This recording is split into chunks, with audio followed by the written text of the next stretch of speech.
How to download Genshin Impact on your Android device step by step. Are you trying to install a big open world game and start your adventure? Then you should definitely try out Genshin Impact on your Android.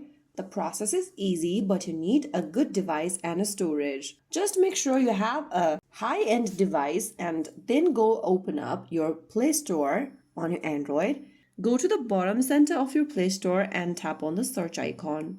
Go to the search bar at the top and type in Genshin Impact. After you search for this application, look for this app from Cognosphere Pte. Limited and tap on the install button to begin downloading the app. The download process will take a while depending upon your internet speed, so make sure you have a stable internet connection when downloading Genshin Impact on your device. Make sure that your device has at least 4 GB to 6 GB RAM for better performance. Make sure your Android is 7.0 or higher, and after the game starts downloading, wait for a couple of minutes, and once it's done, you can play Genshin Impact right on your Android. So like that, you can easily download and install the Genshin Impact app on your Android device and enjoy the game.